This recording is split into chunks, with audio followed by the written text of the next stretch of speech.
sama Pak Mardianto. Kita mau ngitung penggunaan aplikasi pestisida pada tanaman cabai, Pak. Karena rencana kita mau nanam cabai di kebun. Sebelum nanam kita biasain hitung dulu supaya kita punya persiapan.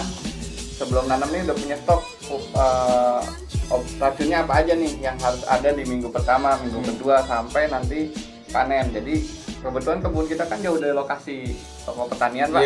Jadi kalau kita nggak stok, kita mungkin persiapan.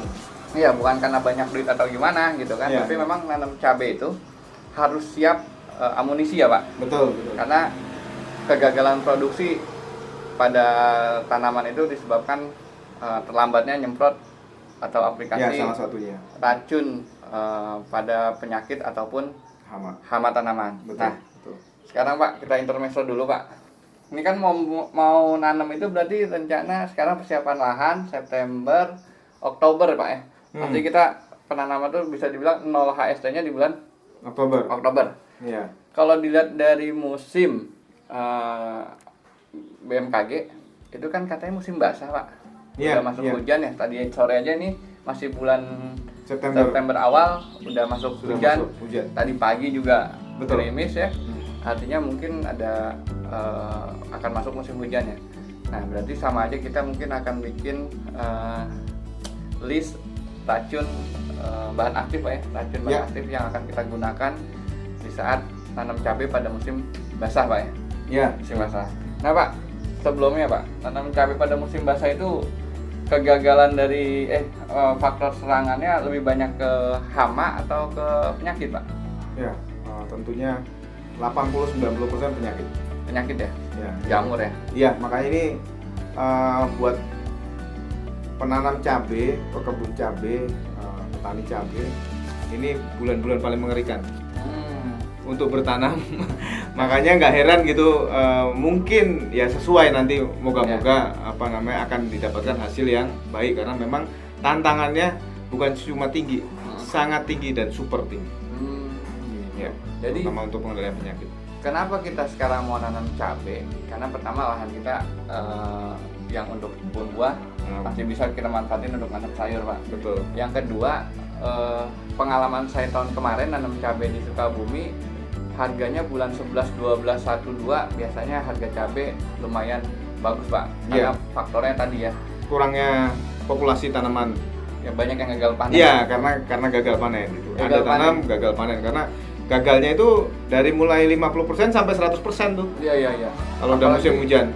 Cabai rawit setan tuh Pak. Karena biasanya habis hujan ada matahari langsung patek masuk kan, nggak bisa dipanen. Padahal pateknya udah ada dari hari kemarin. Betul. Baru muncul kan ketika dia mau matang atau mau. Ya begitu, ini udah nggak layak dipanen. Iya, nggak layak panen dan gagal. Makanya untuk mencegah kegagalan kayak gitu, dan musim hujan juga kan layu tiba-tiba nanam Pak baru hari langsung ya fusarium biasanya di awal-awal istilahnya dumping off ya. Terus lagi berarti yang saya lihat lagi tuh total putih tuh Pak di daun tuh. Ya itu mata katak atau cercospora. Mata kodok ya Pak. Mata kodok. Itu biasanya saya suka temuin di awal Pak. Di masa vegetatif ya. Betul. Memang sebenarnya musim hujan ya kelihatan memang biasanya dia menyerang di awal-awal dan di daun bawah ya. Daun bawah, karena biasanya apalagi yang nggak pakai mulsa tuh Pak. Betul, karena itu kan kepercikan. Jadi kena hujan, percik ke bawah, itu nularin penyakit gitu. Jadi bawah daunnya itu sudah kena tanah, air, tanah yang nyiprat gitu, itu bawa penyakit kan. Nah, kalau udah agak sedikit dewasa lagi tuh Pak, daunnya biasanya udah mulai ada kayak nguning, kayak pertama kayak buruk-buruk coklat gitu tuh, terus nguning gitu Pak. Ya nguning itu Phytophthora biasanya, busuk, lolodoh kalau lolodoh. Jadi seperti kentang juga. Nah satu lagi Pak, biasanya yang saya alami nih ya, pengalaman saya tahun kemarin tuh ketika dia udah dewasa, udah buah, selain antraknos kan masuk tuh Pak ya, kalau buah ya.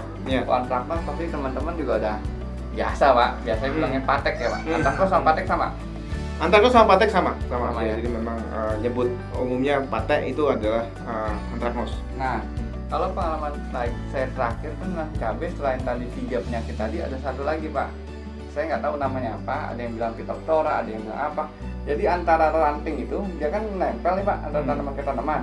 Nah itu mungkin karena gesekan angin musim basah gini terus ada hujan masuk, dia jadi hitam pak, hitam dan biasanya rantingnya patah gitu pak. Nah itu penyakit dari cendawan juga atau emang fisik aja itu pak? Oh ya, itu apa namanya tanaman itu umum di tanaman cabai itu namanya patah ranting ya. Patah ranting itu biasanya Coenepora cucurbitarum. Jadi seperti penyakit pada cucurbitaceae. Jadi itu penyakit yang umum, patah ranting. Nah, jadi patah ranting itu juga penyakit yang umum pada tanaman cabai. Ya, berarti khas sekali. Musim hujan itu yang saya udah identifikasi itu berarti ada mata kodok kalau bahasa lokalnya pak ya. Iya. Lodoh, terus patah ranting, sama patek. Ya. Nah 4 pak, ada lagi pak yang umum. Umum rata-rata itu. Fusarium. Fusarium di awal. Layu fusarium. Ada juga layu bakteri juga, tapi layu fusarium lebih dominan. Nah, kalau pas udah layu fusarium ini di bawah apa sama di akhir ada juga? Kebanyakan di awal ya. Di awal. Kebanyakan di akhir awal. Biasanya bakteri. Ada juga layu fusarium di akhir, cuma nanti kita bisa lihat perbedaannya. Nih pak, kan bedengan. Nah, kan tengahnya itu suka cekungan tuh kalau musim hujan. Nah, biasanya kalau terlalu basah tuh ya pasti segala sesuatu atau fusarium. Tergantung daerahnya. Kalau umpamanya daerah memang belum endemik, tapi bakteri biasanya di daerah-daerah yang sudah lama ditanam cabai. Tapi kalau tanaman baru biasanya jarang. Bakteri itu termasuk bakteri kayak nematoda itu biasanya hama penyakit yang kalau sudah daerahnya sangat endemik baru muncul biasanya. Nah, jadi kita mitigasi dulu nih sebelum nentuin produk-produk apa yang dipakai. Kita mitigasi dulu penyakit tanaman. Tadi kita udah selesai mitigasi penyakit tanaman. Terus sekarang mungkin kita ke hama pak. Di cabai itu biasanya trips pak. Oh iya, trips itu hama reguler. Semua tanaman. Iya. Dan cabai ya terutama gitu. Maksudnya tanaman sayuran tuh trips itu hama reguler kalau saya bilang. Hampir tidak ada penanaman cabai tanpa serangan trips ya. Iya. Hampir seluruh di dunia. Iya, memang itu tipikal. Hewannya kecil, tapi dia sangat menentukan pertumbuhan tunas baru, pak ya. Tunas baru dan juga nanti di kerontokan buah, di kerontokan bunga. Bunga. Karena dia tipikal masuk ke bunga. Nah, kan ada yang suka nanya tuh, Pak. Itu kenapa bunga cabai pada rontok? Iya, salah satunya adalah karena trips. Kalau dilihat daunnya ada gejala trips, kelihatan gejala trips, keriting gitu, istilahnya keriting. Pasti di bunga karena preferensi dia lebih ada di bunga. Kalau pas ada fase berbunga ya, dia akan lebih senang di bunga daripada dibanding daun ya. Kalau makanya vegetatif dia akan senang di pucuk baru. Iya. Tapi pas sudah masuk berbunga, nanti dia akan masuk ke bunga. Biasanya kan trips ada yang warna hitam, ada ini beda-beda itu ininya. Tapi secara umum trips akan mengganggu dalam tadi di fase vegetatif dalam bentuk keriting daun maupun dia merontokkan bunga. Karena trips itu bukan menghisap, dia meraut. Jadi kalau kutu daun itu menusuk menghisap. Kalau dia meraut. Jadi ngeraut tuh kayak garuk gitu. Makanya biasanya ada juga trips di buah gitu. Nah, itu buahnya kulitnya nggak bagus. Itu trips juga gitu. Dia bukannya tusuk, dia meraut menghisap. Meraut. Iya, tapi menghisap. Iya, jadi makanya bentuknya jadi nggak keruan tuh. Jadi makanya bentuk daunnya kan nggak keruan tuh. Keritingnya. Iya, kalau kena trips ya biasanya. Iya. Nah, biasanya juga ulet, Pak. Di masa vegetatif ya dia. Ulet daun tuh kalau kita lambat nyemprotnya maupun musim basah, pengalaman saya kemarin juga. Banyak, Pak, ulet itu. Tingkat kesukaan. Ulet ada tanaman-tanaman lokal situ. Nah, cuma cabai ini memang lebih menarik, sukulen, lebih empuk, mungkin lebih manis, legit lah gitu kalau buat si hama. Jadi makanya dia lebih banyak menyerang cabai dibandingkan tanaman-tanaman yang lain gitu. Ulat juga salah satu hama terutama di daunnya. Memang harus kita lindungi di awal untuk menjaga pertumbuhan vegetatif. Karena gini, Pak, yang saya menarik ya pengamatan saya di kebun dulu. Jadi saya berpikiran tuh, setelah daunnya dirusak ulat, Jadi ada kemungkinan si cendawan masuk, Pak. Pasti. Benar ya? Pasti benar, karena kan terjadi luka kan. Terjadi luka. Iya. Jadi kan kadang-kadang teman-teman gini, Pak, kalau musim basah, wah tenang aja, hamanya nggak terlalu Oh, iya. tinggi. Padahal saya punya Jangan prinsip, lengah juga. saya punya prinsip gini, Pak. Ini kayak kulit nih. Kalau nggak ada luka, insya Allah nggak infeksi kan. Iya. Tapi ada goresan sedikit kena air hujan. Iya. Nah yang bikin gores ini kan biasanya kalau manusia kan Ya, hamanya luka. kita sendiri. Iya, digaruk Kalau atau kan apa. Bisa dari angin sama dari hama ya, Pak. Betul. Jadi artinya kalau habis di gejala ada ulat itu jangan hanya disemprot ulat, Pak ya, tapi habis itu diprotektif, sebenarnya di apa kalau kata kita di plester gitu. Iya, di inilah untuk pencegahan penyakit.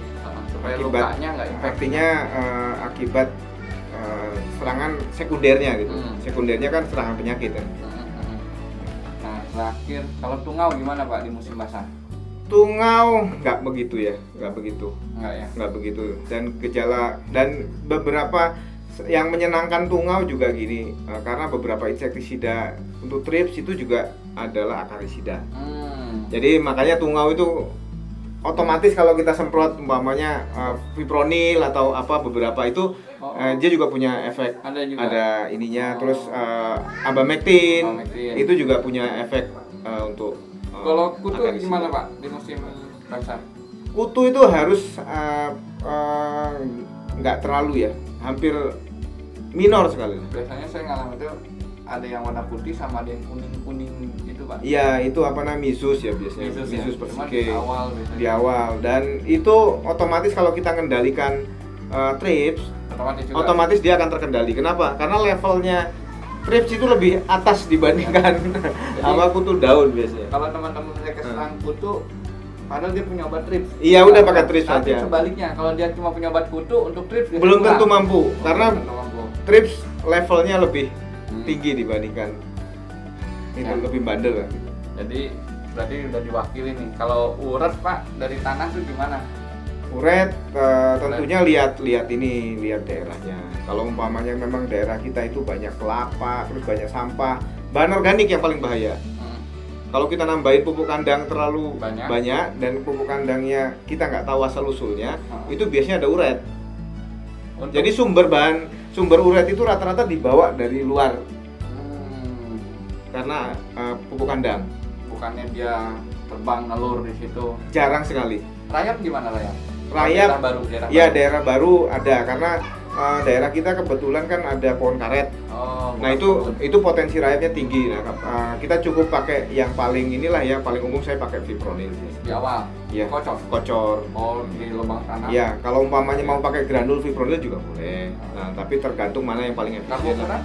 Karbofuran tidak terlalu efektif untuk rayap ya. Kalau uret oke ya. Ya, untuk uret oke. Jadi kalau saran saya fipronil mungkin lebih dual lah ya. Jadi dari baru sampai sini aja nih, biar nanti kita sambung lagi teman-teman. Ini baru tadi pembukaan. Iya, listnya. Karena nanti habis ini pembicaraan kita terlalu teknik. Nanti kita rangkum. Kita kasih tahu teman-teman apa yang kita pakai nanti di kebun kita, Pak. Supaya barangkali manfaat juga buat teman-teman. Tapi nanti kita sebutkan merek karena kita nggak punya kepentingan dengan ini. Apa. Nah, Pak, berarti sekarang dari kesimpulan tadi pendahuluan di awal nyebutin nama-nama obat tadi, berarti artinya kita minimal nih racun yang ada di tahap pertama itu fipronil, Pak ya? Iya, fipronil salah satunya. Abamectin boleh. Dari insektisida ini wajib 2 ini, Pak ya? Iya, wajib 2. Karbofuran di awal. Tadi kalau ada fipronil granul pakai fipronil aja. Oh, pakai fipronil granul. Nggak pakai karbofuran boleh. Nah, karena ini terutama kebetulan daerah kami ini tadi ada rayap ya. Bekas karet rata-rata rayap. Fipronil granul ya, Pak. Granul ya. Kalau mungkin teman-teman yang daerahnya nggak ada rayap bisa pakai karbofuran ya, Pak. Cukup boleh. ya. Cukup. Nah, terus dari fungisida di awal ini kita pakai bahan aktif kalau nggak salah. Ya ada propamokap. Iya. Biasanya untuk fusarium, layu fusarium, dumping off ya itu. Di awal-awal tuh propamokap. Sebelum nanam ya, Pak ya? Sebelum nanam sebelum pindah tanam. Jadi harus beli bibit teman-teman ini karantina dulu. Atau bibit datang langsung semprot asam amino sama itu ya, Pak? Boleh, kalau memang asam amino kan lebih ke arah untuk karena dia stres habis dibawa gitu boleh. Tapi ingat sehari sebelum tanam itu saya sarankan asam amino dan fungisida yang untuk fusarium, layu fusarium. Oh, berarti tahan. Jadi habis bibit datang usahain teman-teman nih jangan langsung ditanam Pak ya. Ya ada dumping off dulu ya. Iya, yang untuk aplikasi fungisida ya. Tadi kalau ada sudah pernah pakai Infinito ya, boleh itu bagus. Infinito, Previcur itu bagus. Itu bagus untuk awal-awal. Jadi sebelum pindah tanam ya. Ingat teman-teman, sebelum pindah tanam diaplikasikan.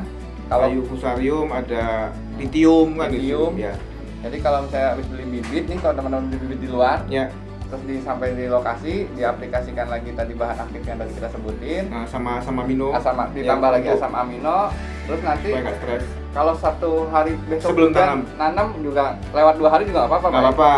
Kalau mau lebih kekhawatiran lagi misalnya ada trip apa segala macam, tambahin lagi fipronil. Iya, fipronil atau imidacloprid boleh. Itu baru ditanam gitu kan. Ya.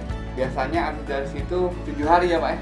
Ya, 5 sampai 7 hari. 5 sampai 7 hari oke. Asalkan lahannya memang bukan daerah endemik Pak ya? Iya, enggak, karena kan 1 hari sebelum tanam itu dia bisa mengcover sekitar 5 hari sampai 7 hari itu. Yang kita sebutkan tadi fipronil, imidacloprid kalau umpamanya memang ada trips atau ada kutu daun di awal, dan juga Infinito atau ada propangokap yang lain ya, Previcur. Nah, itu bisa mengcover sampai 7 hari. Ya, jadi aman nih dah. Aman. Ya. Tinggal dari keong aja tuh. Itu nggak bisa buat keong. Ya, lain lagi nanti mau tidak. Lain. Nah, saya pikir season 1-nya maksudnya modul yang ini cukup sampai di sini. Nanti kita lanjut part 2 Pak. Supaya teman-teman mencerna dulu nih Pak. Betul. Mencerna, terus juga tadi kita sebutin apa yang ada di awal.